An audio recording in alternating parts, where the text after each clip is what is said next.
साल 1974 जब पूरा बिहार जेपी के आंदोलन की आग में जल रहा था, युवा नीतीश कुमार जो उस वक्त इंजीनियरिंग की पढ़ाई कर रहे थे, राजनीति की तूफान में कूद पड़ते हैं। उनका लक्ष्य साफ था, भ्रष्टाचार, कांग्रेस और इमरजेंसी के खिलाफ आवाज उठाना।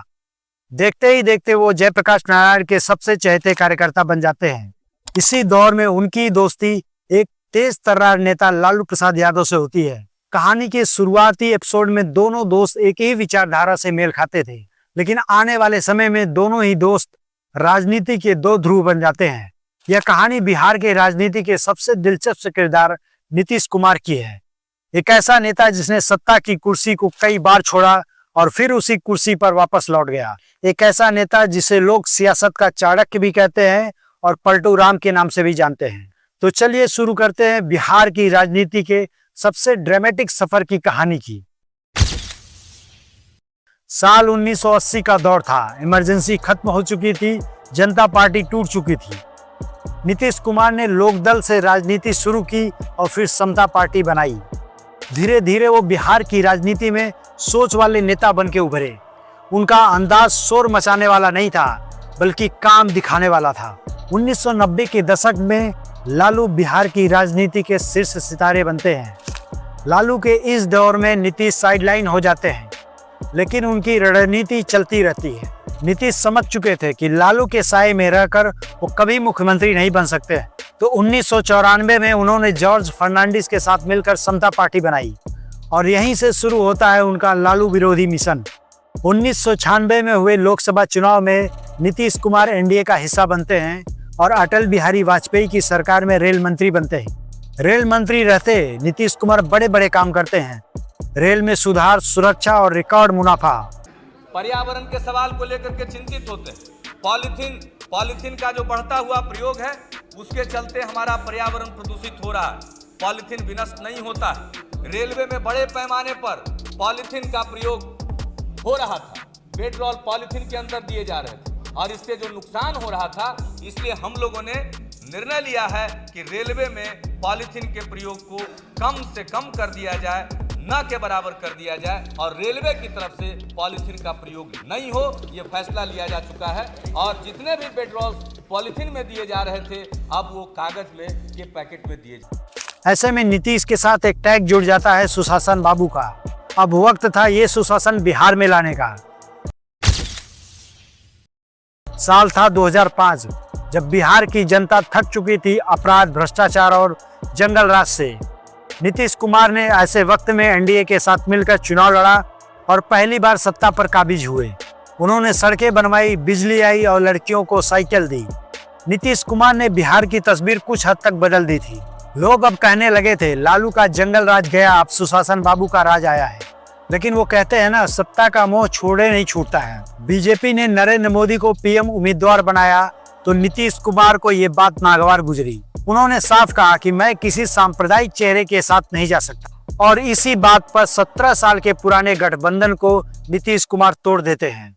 फिर 2014 में जब मोदी की लहर आई तो जेडीयू लगभग खाली हाथ रह गई।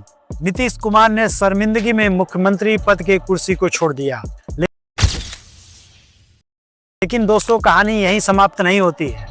राजनीति का सबसे ड्रामेटिक ट्विस्ट यहीं से शुरू होता है। नीतीश कुमार, जिन्होंने लालू के खिलाफ राजनीति शुरू की थी, अब वो ही लालू के साथ गठबंधन बनाकर बिहार में राजनीति कर रहे थे। स्लोगन था, भाजपा हटाओ, बिहार बचाओ।